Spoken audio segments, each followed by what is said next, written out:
Video start کرنے سے پہلے میری آپ دوستوں سے یہ گزارش ہے، اگر آپ میرے چینل پر نئے ہیں تو میرے چینل کو ضرور سے سبسکرائب کر دو اور بیل کے آئیکن پر لازمی سے کلک کر دو تاکہ میری ہر آنے والی ویڈیو آپ کو بر وقت مل سکے۔ محترم ناظرین السلام علیکم، میں ہوں حکیم محمد غالب۔ آپ دیکھ رہے ہیں ہربل ٹپس ود حکیم غالب۔ آج پھر ہم آپ کی خدمت میں ایک بہترین ٹپس اور بہترین نسخہ لے کر آئے ہیں۔ مجھے امید ہے کہ آپ کو پسند آئے گا۔ محترم ناظرین، یہ نسخہ بھی بالکل ہی آسان ہے، صرف چند اجزاء سے بنا ہوا ہے۔ محترم ناظرین، یہ نسخہ مڑی کے گاڑھا پن کے لیے اور شہبت کے لیے بڑی زبردست چیز ہے، مردانہ طاقت کے لیے بڑی زبردست چیز ہے۔ بنائیں، استعمال کریں۔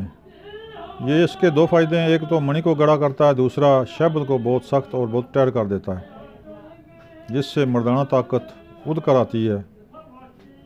مردانہ طاقت کی کمزوری انشاءاللہ بالکل ختم ہو جائے گی۔ محترم ناظرین، یہ بھی بنانے میں بہت ہی آسان ہے۔ سب سے پہلے آپ نے لے لینی ہے سالب مصری 25 گرام، سنگھاڑا 25 گرام، بیج بند 25 گرام، کچلا مدبر، ازراکی مدبر یعنی کہ 9 ماشے۔ ان تمام کو باریک پیس کر یکجا کر لیں، یعنی کہ کپڑ چھان کر کے سنبھال لیں۔ یہ نسخہ تیار ہے۔ کھانے کا طریقہ اس کا اس طرح ہے کہ کھانا کھانے کے بعد 1.5 گھنٹہ بعد 1 گھنٹے کے بعد 2 ماشے یہ دوائی امرا دودھ استعمال کریں۔ انشاءاللہ آپ کے جملہ امراض، جملہ تکلیف انشاءاللہ اس سے دور ہو جائیں گی۔ نسخہ بہت ہی کمال اور بہت ہی پائے کا نسخہ ہے، یعنی کہ جریان کے لیے، صورت کے لیے، منی کی کمی کے لیے بہت زبردست چیز ہے۔ منی کی کمی کے ساتھ ساتھ اس میں بہت غلاظت پیدا کرتا ہے، بہت ہی اس کو مغلظ کرتا ہے اور بہت گاڑھا کرتا ہے۔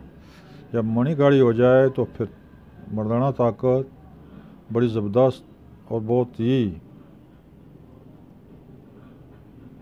زیادہ ہو جاتی ہے۔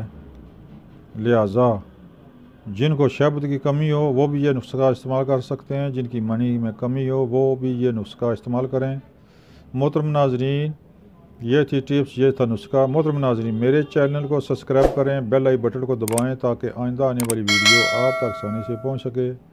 محترم ناظرین، اسکرین پر میرا نمبر موجود ہے، یہاں سے آپ نوٹ کر کے مجھ سے آپ رابطہ کر سکتے ہیں۔ کسی دوائی کے بارے میں پوچھنا ہو یا کوئی دوائی منگانی ہو تو ایک فون کال پر دوائی آپ کے بتائے ہوئے ایڈریس پر 24 گھنٹے کے اندر پہنچ سکتی ہے۔ محترم ناظرین، دعاؤں میں یاد رکھیں۔ السلام علیکم۔